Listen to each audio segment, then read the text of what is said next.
Mi historia es de lucha, de sueños y metas por cumplir. Hoy la comparto para que conozcan cómo Líderes del Mañana está transformando la historia de cientos de jóvenes que, como yo, deseamos cambiar a México. Soy José Emilio Said, nací en Saltillo, Coahuila. Crecí solo con mi mamá en Sabinas. Ella ha sido un ejemplo increíble de voluntad. De niña sufrió un accidente y perdió movilidad en una mano y una pierna.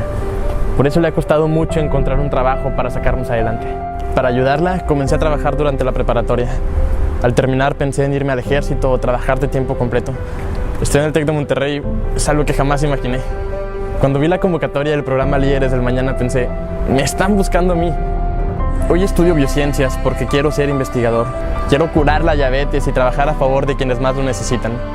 Desde los 14 años participo con la Fundación Más Fe en Sabinas, Coahuila. Apoyamos a mujeres que padecen cáncer de mama, a niños y adultos mayores de escasos recursos. También en Sabinas, por 2 años, coordiné el movimiento Pandillas de la Amistad, que trabaja en la reinserción de jóvenes a través de la evangelización. Cuando llegué al TEC, quería seguir participando con la sociedad y trabajar a favor de los jóvenes.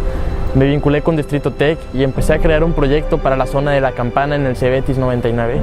Aquí existe un alto índice de deserción escolar, pues más del 60% de los chavos abandonan sus estudios por causas económicas, familiares o por conflictos que existen en la zona. Necesitábamos motivarlos para que continuaran con sus estudios. Empecé a platicar con ellos y descubrí que estaban interesados en actividades deportivas, culturales a las que no tienen acceso. Entonces, junto con mis compañeros Líderes del Mañana, creamos talleres que los motivaran a asistir a la escuela. Reunimos a jóvenes del TEC que sabían de arte, danza, parkour e idiomas para que compartieran con los chavos sus conocimientos. Empezamos como un voluntariado y hoy colaboramos más de 35 jóvenes y somos una opción de servicio social para todos los alumnos del TEC. Los talleres nos ayudan a hacer reflexionar a los chavos del Cebetis sobre lo que quieren hacer de sus vidas, a dónde van y hasta dónde quieren llegar. Al finalizar los talleres tenemos un evento de clausura en el TEC de Monterrey. Traemos a los chavos y les damos pláticas, hacemos dinámicas con ellos para promover la integración y el trabajo en equipo. Ahora, después de 2 años en el Cebetis 99, los jóvenes se han vuelto más participativos y se han comenzado a integrar como una comunidad. Yo quiero que este proyecto sea un modelo replicable para otras zonas con ambientes similares. Sé que tengo muchas cosas que hacer todavía. El TEC de Monterrey me da la posibilidad de vincularme con proyectos y expertos de todo el mundo para cumplir mi más grande reto, curar la diabetes. Además, puedo seguir trabajando con y para los jóvenes. Sé que hay mucho que hacer por México aún. Un día mi madre me dijo, no hay nadie mejor que tú para hacer tus sueños realidad. Hoy, gracias a Líderes del Mañana, estoy cumpliendo esos sueños, porque ellos creen en el potencial de nosotros los jóvenes. México puede y debe ser un país más incluyente, más justo y con mejores oportunidades para todos. Únete y ayúdanos a cambiar a México. Líderes del Mañana es un verdadero programa transformador, pues no solo cambia y impacta la vida de estos jóvenes, sino que también transforma las comunidades en donde están, pues son un claro ejemplo para otras personas de su comunidad y sus familias. También transforma la vida de sus compañeros y nos transforma a nosotros que podemos contribuir con un granito de arena a abrirles estas oportunidades. Súmate.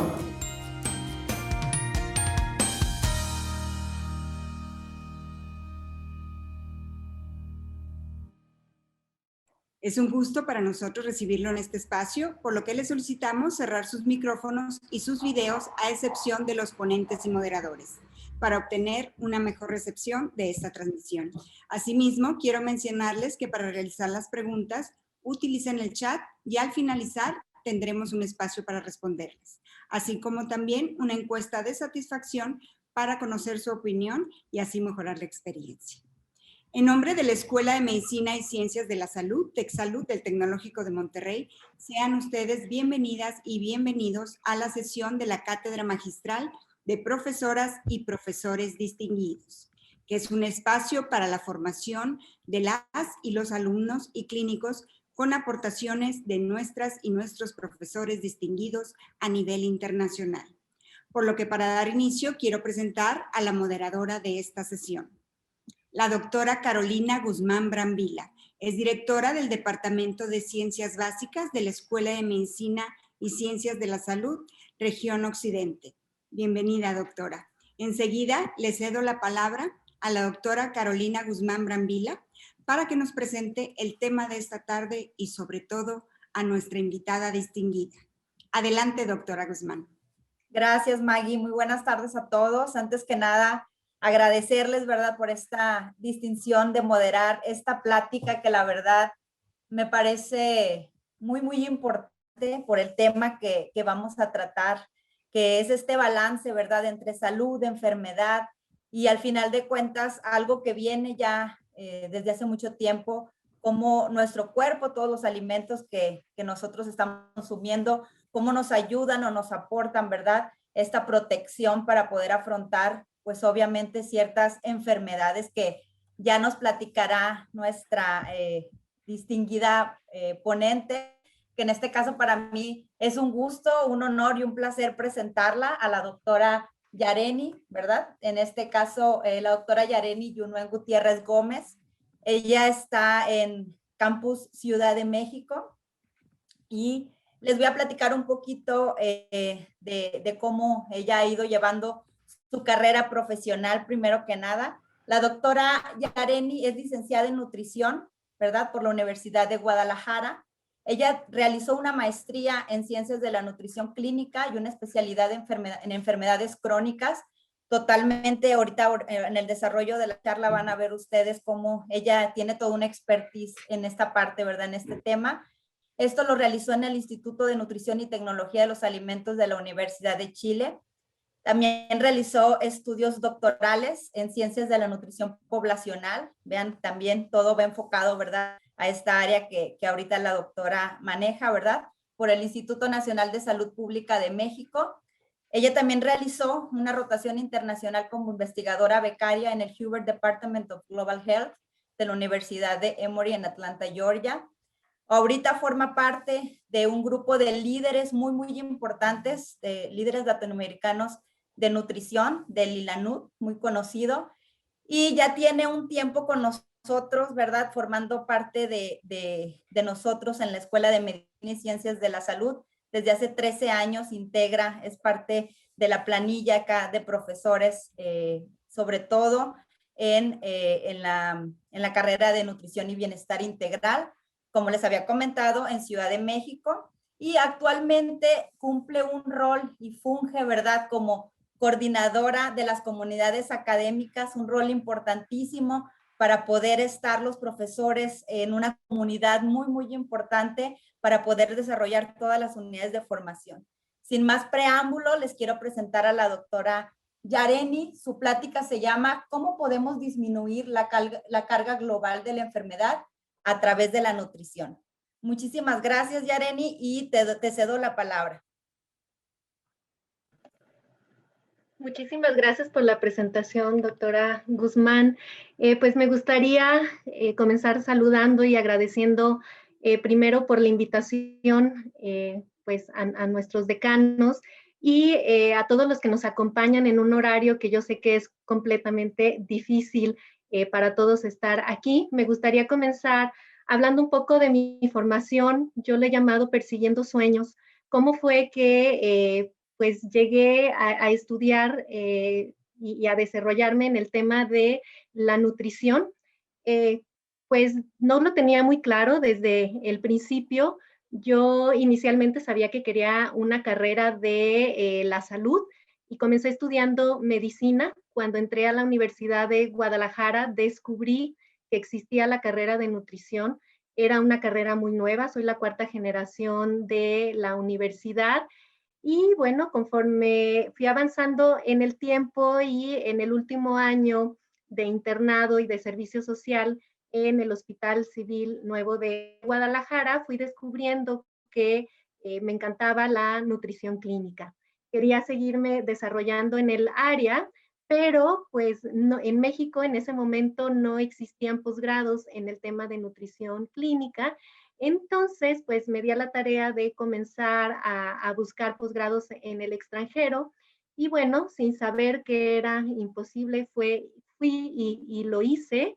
Me inscribí en el Instituto de Nutrición y Tecnología de los Alimentos. Soy la generación número 30. Imagínense la diferencia en años que nos llevan en el tema de nutrición, pues al menos en esta universidad y en el país.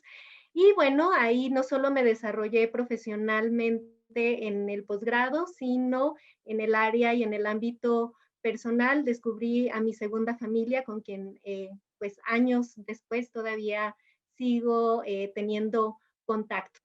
Regresando de Chile, pues empiezo uno de mis proyectos más importantes de la vida, que es mi segunda pasión después de la nutrición, la docencia, y entonces comienzo a dar clases en el TEC.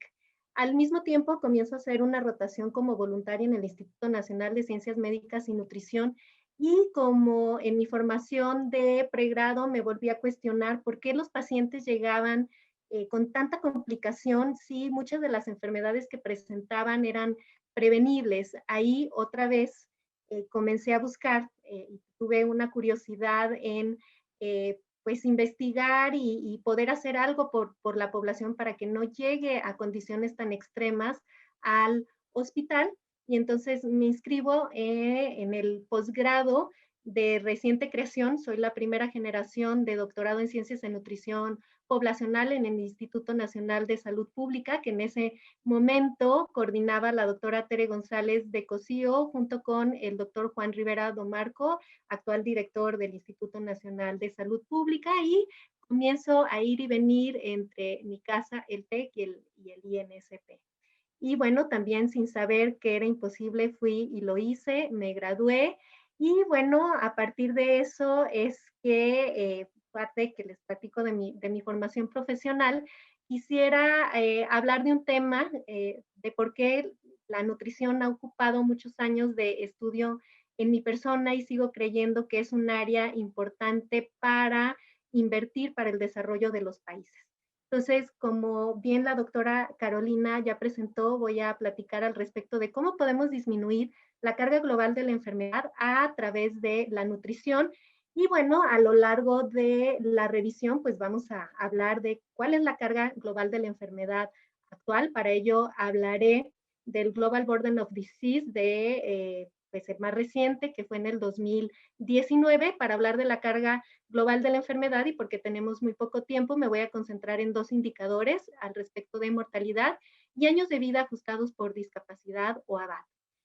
Hablaré también de los factores de riesgo de mortalidad, los factores de riesgo modificables, haciendo énfasis en los factores de riesgo dietéticos e inactividad física. El reto que tenemos como profesionales de la salud y profesionales de la nutrición. Y bueno, por último, cómo he enfrentado este reto pues desde la academia. Y entonces, bueno, comenzamos con la carga global de la enfermedad. La Organización Mundial de la Salud a finales del año pasado pues hizo la contabilidad de mortalidad, y bueno, 55.4 millones de personas perdieron la vida, principalmente por enfermedades crónicas no transmisibles. 74% de las muertes globales en el 2019 estuvieron atribuidas a estas enfermedades que ustedes saben están asociadas a la nutrición. El 77% de esta mortalidad se da en países de bajos y medianos ingresos. Esto nos prende todas las alarmas porque nosotros estamos pues somos considerados un país de medianos ingresos. La principal causa de mortalidad es la enfermedad isquémica cardíaca y el grupo de las enfermedades cardiovasculares, incluyendo el accidente cerebrovascular. Y bueno, ustedes podrán ir observando que a lo largo del tiempo las enfermedades crónicas, pues se ha cargado la mortalidad hacia las enfermedades crónicas y se ha ido disminuyendo, por el contrario, la mortalidad por enfermedades transmisibles, enfermedades materno-infantiles y de origen nutricional por deficiencias nutricionales en específico. En 1990, no pretendo que analicemos toda esta imagen, pero solo vean cómo en 1990 estaban más o menos equilibradas las causas de muerte entre las enfermedades crónicas, que están en azul, y las enfermedades transmisibles, que están en rojo. Y como para el 2019, pues van ganando terreno pues las enfermedades crónicas no transmisibles. La mortalidad por este tipo de enfermedades en las Américas tiene una carga muy similar al comportamiento global. En la región de las Américas, 75% de la mortalidad es atribuido a este tipo de enfermedades. Una de las cosas que nos preocupa de estas causas de mortalidad es que muchas de estas muertes se dan de manera prematura, y llamamos prematura cuando las personas mueren antes de los 70 años, porque la esperanza de vida es un poquito arriba del 70%, de 70 años, perdón, a nivel global. 85% de estas muertes prematuras ocurren en países de bajos y medianos ingresos. Este 36.6% de muertes totales, de muertes prematuras, lo visualizo a nivel global, o lo vemos a nivel global.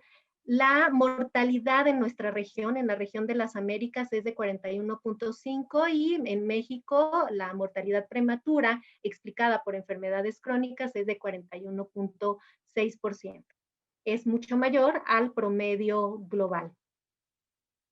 Con respecto a los años de vida ajustados por discapacidad, que hace referencia a los años de vida perdidos por muerte prematura, más los años vividos con una discapacidad, pues en el top 10 de estos ABAD, pues están también las enfermedades crónicas y, por supuesto, algunas condiciones neonatales. ¿Por qué las condiciones neonatales? Porque una persona, entre más joven muera, existe una diferencia mayor en años perdidos con respecto por la mortalidad prematura con respecto a la esperanza de vida. Los ABAD ocasionados por enfermedades transmisibles, por ejemplo, VIH y enfermedades diarreicas, disminuyeron en un 50% entre 1990 y el 2019. Por el contrario, entre el 2000 y el 2019 incrementaron los años de vida perdidos por discapacidad por diabetes. Esto nos prende todas las alarmas porque, como ustedes saben, la diabetes también puede tener un origen nutricional. Y los ABAD también por Alzheimer se han duplicado entre el 2000 y 2019. Ustedes ven cómo también en este mapa para 2019, cómo los años de vida ajustados por discapacidad, las principales causas son las enfermedades crónicas. Ya hablamos entonces que las enfermedades crónicas son las principales causas tanto de mortalidad como años de vida perdidos por discapacidad. ¿Cuáles son sus factores de riesgo? ¿Cuáles son los factores de riesgo de mortalidad para el 2019? Y voy a presentar de manera estratificada estos factores de riesgo. Quisiera concentrarme en los factores de riesgo dietético, y pues estos factores de riesgo dietético en las mujeres forman parte del segundo lugar del top 20 de los principales factores de riesgo de mortalidad de todas las causas. Para los hombres es el tercer lugar, y en primer lugar el principal factor de riesgo, que es un factor de riesgo metabólico, es presión arterial, luego hiperglucemias en tercer lugar, y estos factores de riesgo metabólicos también asociados a la nutrición. Ustedes pueden ver otros factores de riesgo como índice de masa corporal alto, sobrepeso y obesidad, hipercolesterolemia, malnutrición materno-infantil y sedentarismo. El mismo comportamiento se puede observar entre los hombres. Estos factores de riesgo que dan cuenta de mortalidad de todas las causas, pues no excluyen a la COVID-19. Estos son datos de México actualizados al día de ayer. Pues las comorbilidades principales que están generando una mayor mortalidad, pues son hipertensión, diabetes, obesidad, precisamente esos factores de riesgo que dan causa o explican la mortalidad de todas las causas para el 2019. Podemos clasificar a estos factores de riesgo de mortalidad entre factores de riesgo metabólicos y factores de riesgo modificables. Entre los factores de riesgo metabólicos, pues la principal causa hipertensión, hiperglucemia, sobrepeso y obesidad, dislipidemia, y los factores de riesgo modificables, dietas no saludables, inactividad física, tabaquismo y consumo de alcohol. Están resaltados en negrita las dietas no saludables, inactividad física, que es donde voy a estar hablando los próximos minutos. La evidencia muestra importantes asociaciones entre el consumo de alimentos y nutrimentos y las enfermedades crónicas no transmisibles ya desde hace muchos años, desde que comenzaron los reportes del Global Burden of Disease del 2010. 8 de los 20 factores de riesgo dietéticos estaban asociados a la mortalidad global. La dieta además se relaciona con factores de riesgo como hipertensión, hiperglucemia, IMC alto, colesterol, que han ido a la alza conforme se van actualizando los datos a través del tiempo. Los alimentos que han mostrado efectos protectores contra las enfermedades crónicas no transmisibles, frutas, verduras, oleaginosas, semillas, leguminosas y granos enteros, y alimentos que incrementan el riesgo de estas enfermedades es el alto consumo de alimentos ultraprocesados y bebidas azucaradas. En el 2017, 11 millones de muertes, esto equivale al 22% de la mortalidad global, y 255 millones de años perdidos por discapacidad fueron atribuidos a factores de riesgo dietéticos a nivel global. ¿Cuáles son esos factores de riesgo? ¿Cuáles son los, están en el top 3 de los factores de riesgo dietético que dan cuenta de la mayor carga global de la enfermedad, tanto para mortalidad como ABAT? La baja ingesta de granos enteros, la alta ingesta de sodio y la baja ingesta de frutas. Si se fijan, de esos 11 millones, 8 se pueden explicar a partir de estos 3 factores de riesgo dietéticos. Entonces, es muy importante, vamos orientando cómo podemos disminuir la carga global de la enfermedad a través de la alimentación, pues basado en evidencia. Los factores de riesgo dietético explican principalmente la mortalidad y ABAT por enfermedades cardiovasculares, cánceres y diabetes mellitus tipo 2. Más de 5 millones de las muertes relacionadas con la dieta y 177 millones de los ABAT fueron prematuros. Entonces, es muy importante comenzar a mover desde la academia, a nivel local, a nivel regional y pues no solo Latinoamérica y a nivel mundial, estos importantes factores de riesgo dietético si queremos mover la carga global de la enfermedad. En esta imagen ustedes ven la mortalidad atribuible a estos factores de riesgo dietéticos. Me concentré en Latinoamérica y el Caribe para ambos sexos y en todas las edades. Entonces, el 47% de la enfermedad isquémica cardíaca se explica por estos factores de riesgo dietéticos. Le sigue el cáncer colorectal, 32%, explicado por factores de riesgo dietéticos, accidente cerebrovascular, diabetes y cáncer de estómago. Está mapeado con color más fuerte, en azul más fuerte, pues la carga atribuible a estos factores de riesgo dietéticos. Y bueno, ¿cuáles son esos factores de riesgo dietéticos que explican justamente la mortalidad? Pues en primer lugar, lo que genera, el principal factor de riesgo dietético que genera más muertes de todas las causas es la alta ingesta de sodio, el bajo consumo en segundo lugar de granos enteros y la baja ingesta de frutas en tercer lugar. Después tenemos muchos otros factores de riesgo dietéticos que contribuyen también a la mortalidad, que es importante, son importantes de considerar para la orientación alimentaria y para establecer políticas públicas que muevan las guías alimentarias para disminuir la carga global de la enfermedad. El bajo consumo de oleaginosas y semillas, el bajo consumo de verduras, bajo consumo de pescado, ya vamos a ver cómo nos movemos en esto en México, el bajo consumo de fibra, disminuir el consumo de bebidas azucaradas, en fin, tenemos un listado extenso de factores de riesgo dietético que debemos de modificar.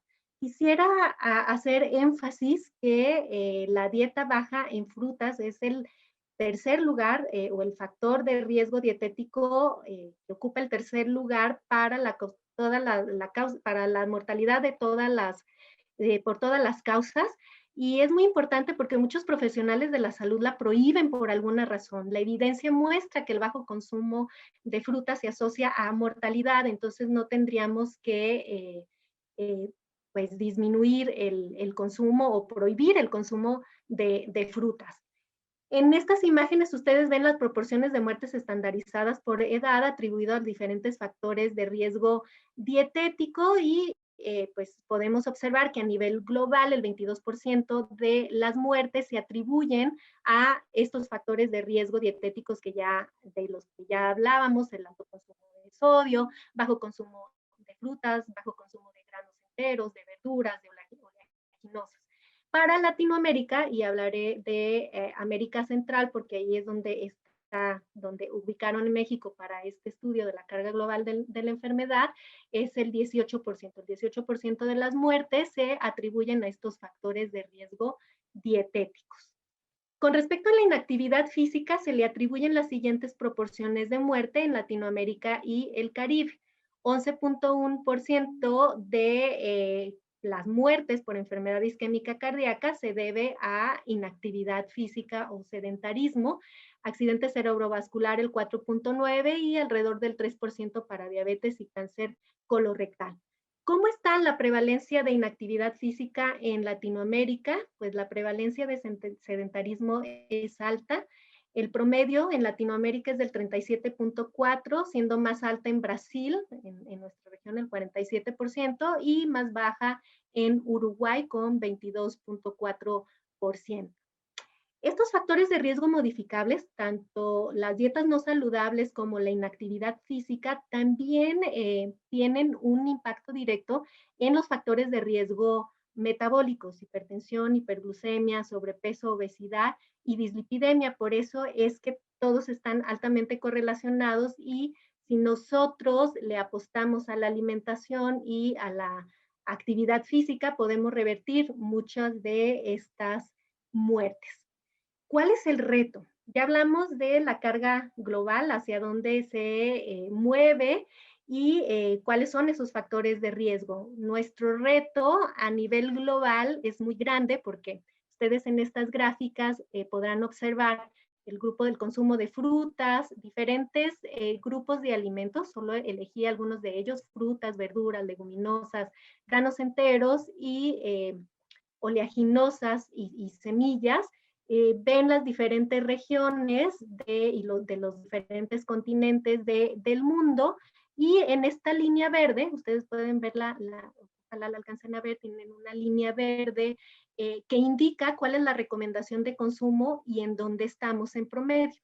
Entonces, en el consumo de frutas estamos en los 100 gramos, cuando la recomendación son 250 gramos al día. Entonces, si se fijan, tenemos una brecha muy amplia con respecto a lo que se consume a nivel global con respecto a lo que se debería de consumir. Esto no es diferente para las verduras ni para las leguminosas, aunque el consumo de leguminosas es mejor en nuestra región de Latinoamérica, y para granos enteros y oleaginosas. Entonces, pues tenemos mucho que hacer como profesionales de la salud, tenemos que mover esto. Insisto, no ayudamos en nada si le pedimos a nuestros pacientes que no consuman fruta cuando estamos muy lejos de la recomendación general y es una causa, es un factor de riesgo dietético para mortalidad. Estos son los alimentos saludables. ¿Cómo estamos con respecto a los alimentos no saludables o a los que deberíamos de restringir su consumo? En cuanto a carnes rojas, aquí está la recomendación y esto es lo que estamos consumiendo, excede la recomendación. Lo mismo para carnes procesadas, todos los embutidos. Lo mismo para bebidas azucaradas, tristemente sobrepasamos y Centroamérica es de los que más sobrepasan este consumo, incluido México, las grasas trans y la ingestión de sodio. Es decir, el consumo de alimentos saludables está por debajo de lo que recomendamos y el consumo de alimentos no saludables, la población a nivel global excede su consumo. Hablé de generalidades a nivel global. ¿Qué ocurre en México? ¿Cómo estamos con la adherencia a recomendaciones en el consumo de alimentos saludables? México, la base de la alimentación en México, pues es el maíz, el frijol, el chile, esa es la base de nuestra alimentación. La recomendación de leguminosas es de 2 porciones al día. Y pues tristemente el porcentaje de adherencia a esa recomendación es de 1 al 4%. Cada vez se pierde más el consumo de leguminosas. Con respecto a pescados y mariscos, entonces se recomiendan 240 gramos a la semana. Eso quiere decir que la población le estamos recomendando 2 veces a la semana el consumo de este tipo de productos. La adherencia es de 4 a 8%. frutas y verduras está entre el 7 y el 16%, y los lácteos entre el 9 y el 23%. Estamos muy, pero muy por debajo de las recomendaciones pues que se nos da para dieta o alimentación saludable. Pero ahora vamos a ver el porcentaje de personas que excedieron la recomendación de consumos de alimentos no saludables. Y en las bebidas azucaradas, 78 a 90% de las personas en México evaluadas en la ENSANUD del 2012 superaron la recomendación de consumo. En cuanto a productos ricos en grasas saturadas y azúcar añadida, entre el 58 y el 86%, y carnes procesadas el 50 a 91%. Entonces, si se fijan, tenemos la tendencia global, estamos consumiendo más los productos no recomendados y menos los productos saludables. Y bueno, esto explicaría un poco la prevalencia de sobrepeso y obesidad que para los países miembros de la OCDE, publicado en el 2019, que los datos son del 2016, pues México y Chile se pelean el primer lugar. Un año está México adelante, otro año, un año está Chile, otro año está México peleándose ese primer lugar. Y entonces tenemos mucho que hacer. ¿Cómo he enfrentado el reto desde la academia, desde la pasión que me tiene en el TEC? Pues desde el 2010 a la fecha hemos tenido un programa de orientación alimentaria para el control de peso y la prevención de enfermedades cardiovasculares. Les muestro en pantalla, es un viaje por el tiempo porque los diferentes flyers que hemos tenido a lo largo pues, de estos años, hemos atendido a más de 770 personas, con ayuda, por supuesto, de nuestros alumnos, en donde pues ellos se benefician porque están adquiriendo competencias disciplinares transversales, y nuestros pacientes también se están beneficiando de una atención profesional supervisada por profesionales de la nutrición. Pues hemos tenido también proyectos no solo con adultos, con niños.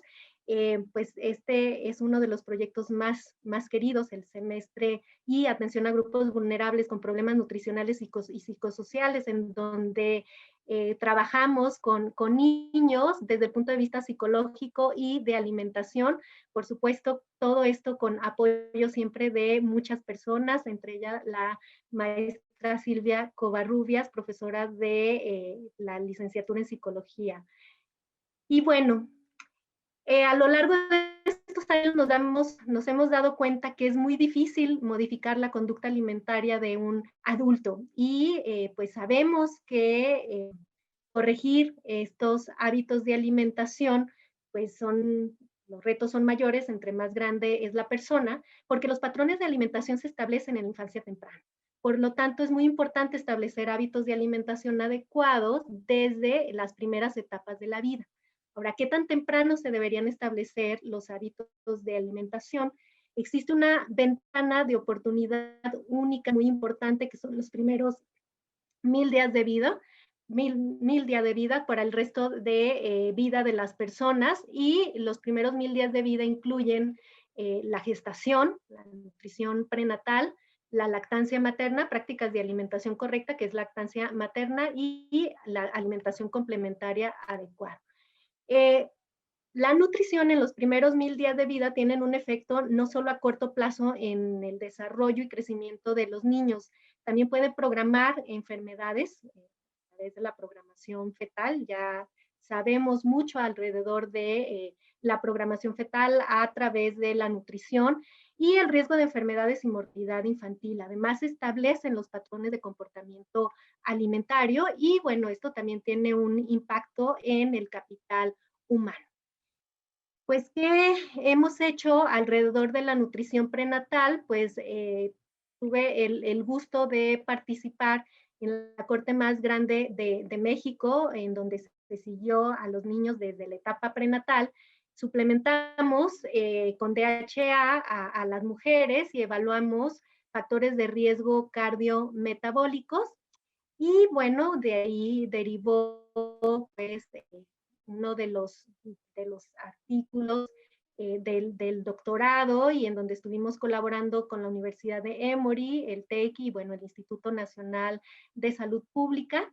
Pues todo esto no sería posible sin sin mis grandes mentores, el doctor Reinaldo Martorell, de los que más ha publicado, de los primeros 1000 días de vida, el doctor Juan Rivera Domarco, la doctora Usha Ramakrishna y la doctora Isabel Romiu. En ese entonces era la directora de nutrición del Centro Internacional de Investigación en Cáncer. Bueno, pues también evaluamos no solo en factores de riesgo cardiometabólicos, sino la suplementación, el efecto de la suplementación con DHA en antropometría a los 4 años y cuál era el rol de la lactancia.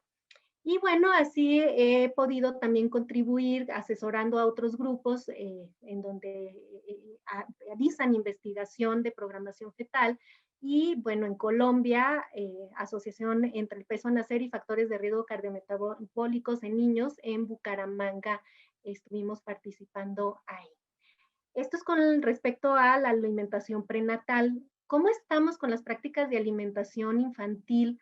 En la última encuesta nacional de salud y nutrición 2018 y 2019, pues la buena noticia es que la lactancia materna exclusiva se duplicó entre el 2012 y 2018 de 14.4 a 20.6. Sin embargo, pues todavía es muy baja la prevalencia de lactancia materna exclusiva, a pesar de que existen muchos conocimientos al respecto de los beneficios de la lactancia.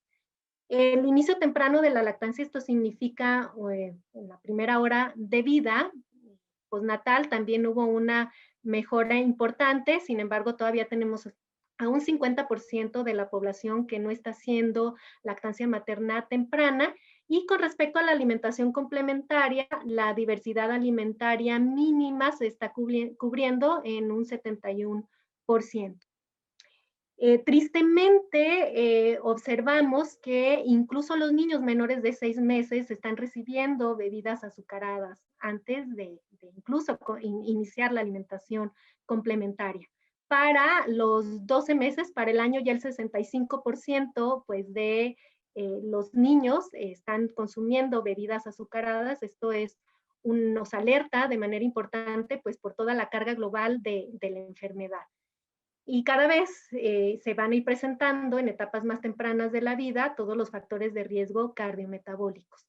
Con respecto a los cereales, al consumo de cereales con azúcar, como pan, dulce y galletas, entre el primero y los 2 años de vida, el 58% ya está consumiendo este tipo de productos. Y bueno, esto nos habla o nos explica el resultado y del estado de nutrición en la infancia y adolescencia. Ustedes, como ven en pantalla, la emaciación ha disminuido tanto que no es considerado ya un problema de salud pública, pero sí la baja talla y el sobrepeso y la obesidad en menores de 5 años. Todavía es más problemático en etapa escolar y en etapa de la adolescencia. Para el 2018, 35.6 de los niños en etapa escolar presentaron sobrepeso y obesidad, y para el 2018 el 38.4% de los adolescentes presentaron sobrepeso y obesidad. Pues, ¿qué estamos haciendo con respecto a ello? Pues, desde hace 1 año y medio tengo el orgullo de trabajar y seguir aprendiendo ahora de mis colegas exalumnos y con alumnos en el proyecto de Childhood Obesity in Mexico, el COMO Project, en donde trabajamos de la mano con la Universidad de Aberdeen y el Rowett Institute en Escocia. Y bueno, estamos tratando de sintetizar la información. En este momento, pues ya están en revisión 2 artículos al respecto de las intervenciones para prevención de la obesidad en niños y adolescentes mexicanos. Es una revisión sistemática, así como la obesidad y la salud oral, pues que se está trabajando en conjunto con esta universidad y en donde tenemos el gusto de que alumnas de pregrado estén participando. En la región también tenemos un compromiso en la región, no solo en la región latinoamericana, no solo a nivel nacional. Con los líderes latinoamericanos de nutrición, pues somos muy activos con el tema de la abogacía en nutrición y bueno, hemos hecho algunos trabajos para pues contribuir sobre todo nuestra gran preocupación es que en las conferencias de nutrición, pues la industria de alimentos muchas veces patrocina y pues este tipo de eventos y no necesariamente es lo más saludable y desde que los alumnos están en formación, pues les estamos mandando mensajes pues incongruentes. Existe mucho al respecto de temas de conflicto de interés y es lo que estamos trabajando.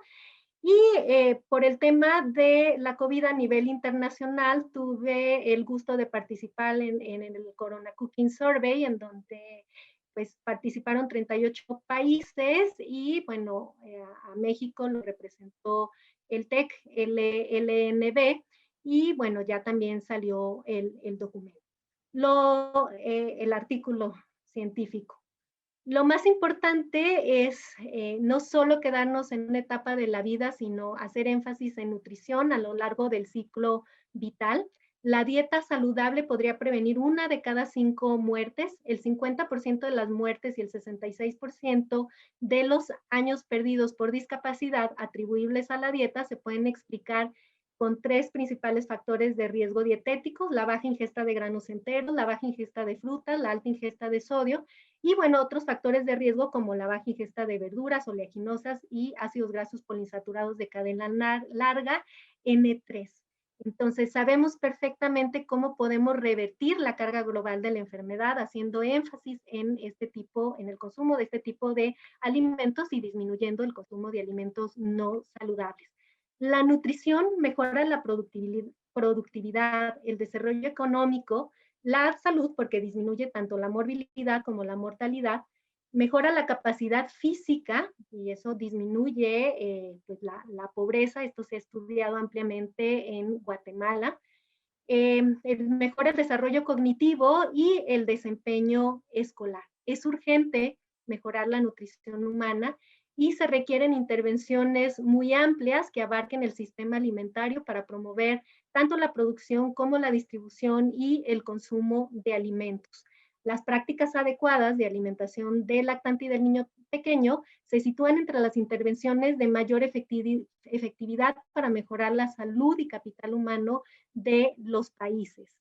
Necesitamos trabajar juntos por la nutrición, todos como profesionales de la salud y de otras carreras, porque por los temas de determinantes, no solo las carreras de la nutrición están implicadas en temas de salud, se requieren salud en todas las políticas públicas. Todo esto no sería posible sin el apoyo de tantas y tantas personas que agradecer y por ello les doy muchas gracias a mi familia, a mi equipo de LNB, a mi decano que pues por supuesto siempre apoya cualquier iniciativa que tenemos, a todos los profesores que han apoyado cada uno de los proyectos que he tenido y de las locuras que hemos tenido en la carrera, y por supuesto a mis alumnos, quienes son mi inspiración. Muchas gracias.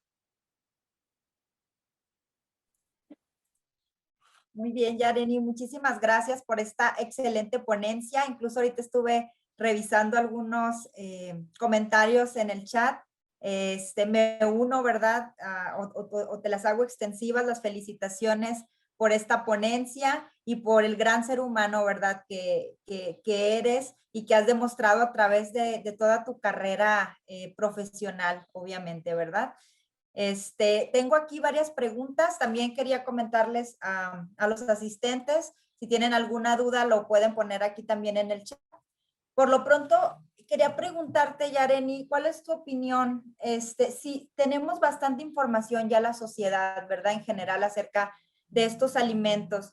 ¿Qué es lo que se ha visto? O sea, ¿a qué se le atribuye que sigamos nosotros en este alto consumo, por ejemplo, de sal o de grasas trans, ¿verdad? Como sociedad, si ya tenemos tanta información, ¿a qué se le atribuye que sigamos nosotros en estos malos hábitos alimenticios? Qué pregunta tan compleja. Existen muchos determinantes sociales de la salud.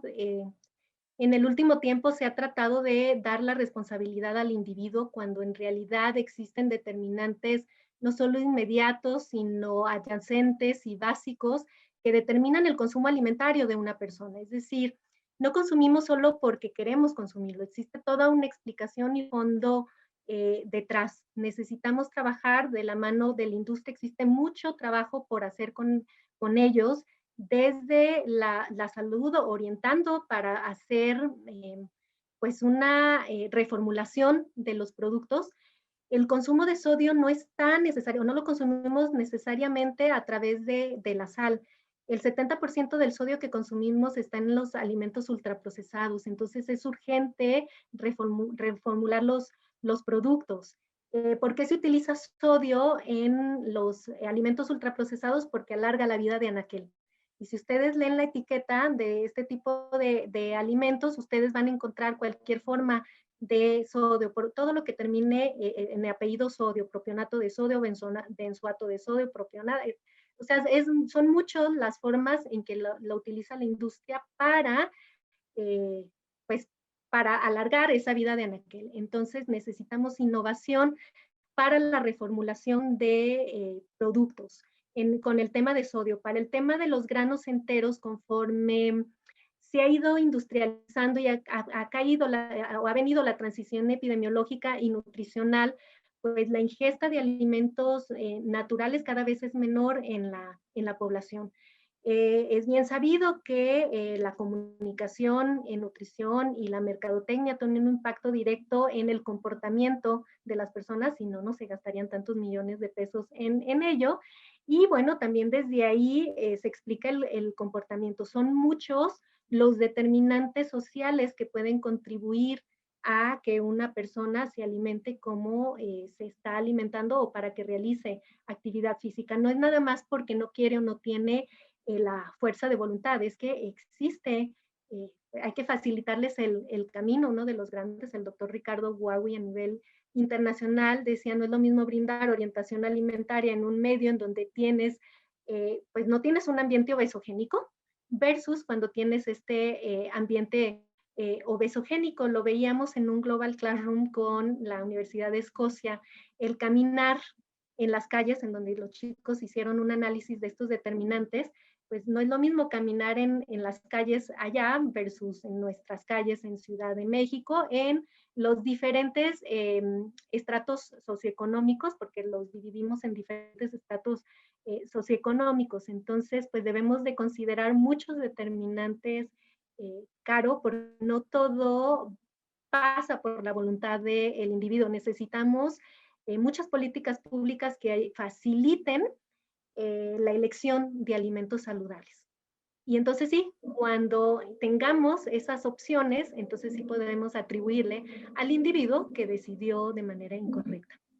Gracias, Yareni. Sí, y bueno, como ahorita en toda tu plática, pues hemos visto cómo tú has estado haciendo trabajo, ¿verdad? En pro, o sembrando esta semillita en pro de esta parte, ¿no? De tanto de educar a la población, al final de cuentas, desde edades pues muy tempranas, ¿no? Ahorita creo que es impactante este dato que nos diste de los 1000 días. Bueno, a mí la verdad me sorprendió bastante y creo que es un dato muy importante y cómo nosotros también como sociedad tenemos esta responsabilidad individual, ¿no? De cada uno de nosotros para poder nosotros ir enfrentando este tipo de situaciones y a lo mejor no llegar tanto ya a la enfermedad, ¿no? O sea, se ha estado hablando mucho de la salud, de nutrición para prevenir, obviamente, estas enfermedades crónicas, ¿verdad? No contagiosas de las cuales nos estabas hablando. Entonces,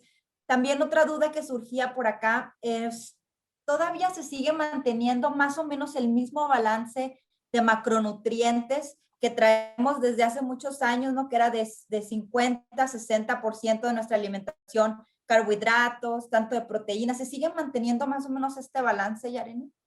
Sí, existe muy poca evidencia de cuál es el balance correcto o ideal. No podemos meter las manos al fuego de que ese es el correcto y ese es el que se sigue utilizando. Pues es la recomendación tanto de la IOM como de la Organización Mundial de de la salud. Pero lo que sí debemos de cuidar más que la cantidad es la calidad. En este momento tenemos ya mucha evidencia que habla al respecto de hidratos de carbono, ya lo vimos, granos enteros, hidratos de carbono complejo.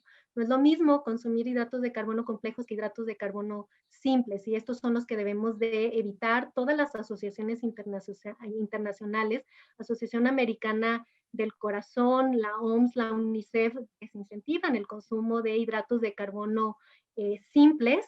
En cuanto a grasas, pues sabemos que las grasas monoinsaturadas y poliinsaturadas son las cardioprotectoras, y entonces por eso tenemos que incentivar su consumo, desincentivar el consumo de grasas saturadas y grasas trans. Por eso, más que en la cantidad, hay que recomendar más la calidad de alimentos, y por eso ahora las oleaginosas aparecen como un factor de riesgo dietético importante que determina las enfermedades crónicas no transmisibles.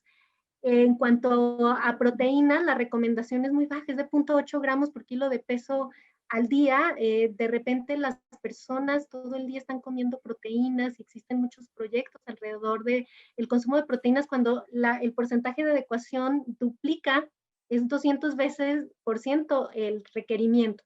Entonces, no necesitamos mayor cantidad de proteínas, más bien necesitamos moderar el consumo de proteínas, moderarlo. No estoy invitando a eliminarlo, porque también cierto es que un problema importante de salud pública es la deficiencia de hierro en menores de 5 años y en mujeres en edad fértil y mujeres embarazadas. Sigue siendo un importante problema en nuestro país, y el hierro biodisponible sí está en las carnes. El otro hierro no es biodisponible, aunque nos gusten mucho las verduras de hoja verde oscuro, que por la fibra lo debemos de consumir, pues no necesariamente ese tipo de alimentos contiene el hierro biodisponible. Entonces, sí, tenemos que abogar por la calidad más que la cantidad. Por supuesto, moderno, no estoy diciendo que ad libitum. Sí, muchas gracias, Yareni. La verdad, muy interesante, ¿no? Apostarle lo que, como comentas, a esta calidad de los alimentos, no tanto a la cantidad. Creo que lo llevamos todos ahorita también de tarea, los grupos, ¿verdad? Los que van a pertenecer cada uno de los nutrientes y el análisis, ¿no? Y ya para cerrar esta parte, Yareni, te quería preguntar, a tu experiencia, ¿qué nos recomendarías a la sociedad en general, a la población en general, para mantener un poco, yo sé que es muy amplia la pregunta, ¿verdad? Pero un poco este bienestar alimenticio, ¿qué nos dirías?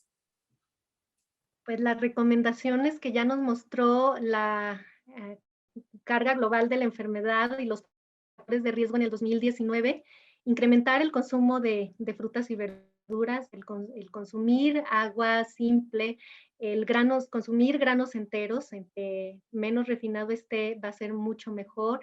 Y bueno, oleaginosas, activarnos. Yo sé que es muy difícil, sobre todo ahora a la distancia, pero es posible.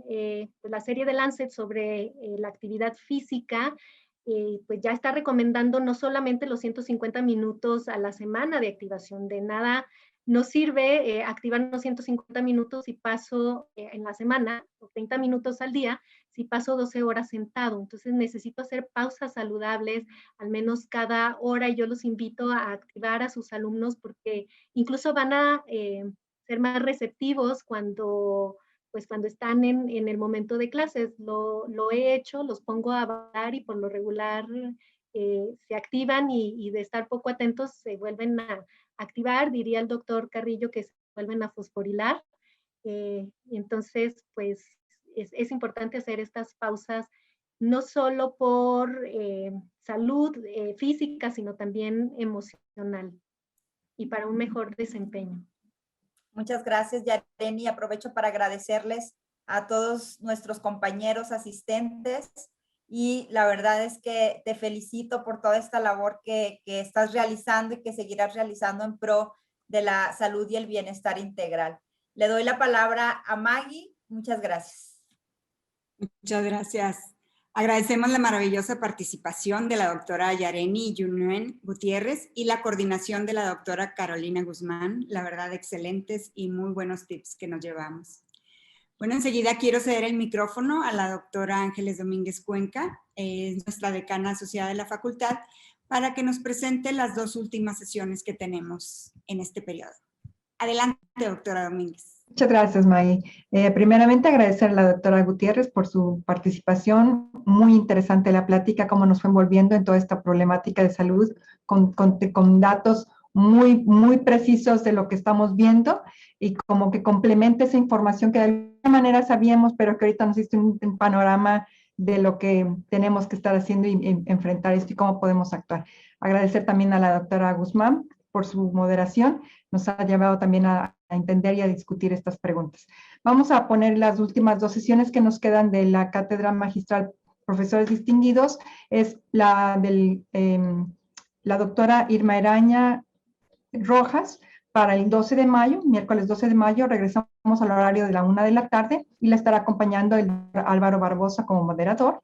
Y cerraremos la sesión de la temporada con el doctor Carlos Alberto Aguilar Salinas el 26 de mayo, igual a la 1 de la tarde, y moderará la sesión el doctor Alexandro Martagón Rosado. Con esas 2 cerraremos esta temporada y ya estamos trabajando sobre la siguiente temporada para el semestre de agosto-diciembre. Así que esperamos seguir contando con su participación. Muchas gracias. Agradecemos a la doctora Ángeles Domínguez por su participación y por presentarnos estas 2 últimas sesiones también igual de importantes. Bueno, así es como damos por finalizada esta sesión de la 2ª temporada de Cátedras Magistrales. Se les hará llegar un reconocimiento virtual a la doctora Yareni Yunuen Gutiérrez por su participación. En nombre de la Escuela de Medicina y Ciencias de la Salud, TecSalud del Tecnológico de Monterrey, agradecemos a todos su participación a esta cátedra magistral de profesoras y profesores distinguidos, sobre todo a nuestra invitada de esta tarde, la doctora Yareni Gutiérrez, por su maravillosa y excepcional presentación y por compartirnos su interesante experiencia de vida. Un privilegio. Agradecemos, por supuesto, también la coordinación de la doctora Carolina Guzmán Brambila en este espacio para la formación de talentos, al equipo organizador y al equipo que hizo posible esta transmisión. Muchas gracias. Recuerden que nuestras sesiones se encuentran en la página de Cátedra Abierta Virtual TecSalud, así como también en el canal de YouTube de TecSalud bajo el nombre de Escuela de Medicina y Ciencias de la Salud. Los esperamos en las siguientes cátedras de profesores y profesoras distinguidas. Estén pendientes de nuestras redes sociales. Los dejamos con un video emotivo de nuestra escuela. Cuídense mucho, que pasen ustedes muy buenas tardes. Soy la voz que te habla desde dentro. La primera vez que me escuchaste, no me pudiste ignorar. Y dudaste. ¿De dónde viene? ¿De la cabeza? ¿Del estómago? ¿Del corazón? Primero te inquietaba. Después te di claridad. Porque tus caminos son la salud, la ciencia y el conocimiento, que te preparan para ayudar, sanar y salvar, para hacer una diferencia. Hoy sigo aquí, en medio de esta tormenta sin precedentes, empujándote a hacer historia con cada vida que tocas. Y cuando preguntes, ¿por qué yo? ¿Por qué ahora? Yo te hablaré más fuerte, recordándote que una comunidad de profesores, estudiantes, colegas y profesionales de la salud te respalda, y reafirmándote que has elegido bien, que estás donde tienes que estar, haciendo lo que tienes que hacer. Soy la voz que te habla desde adentro, tu intuición, tu llamado.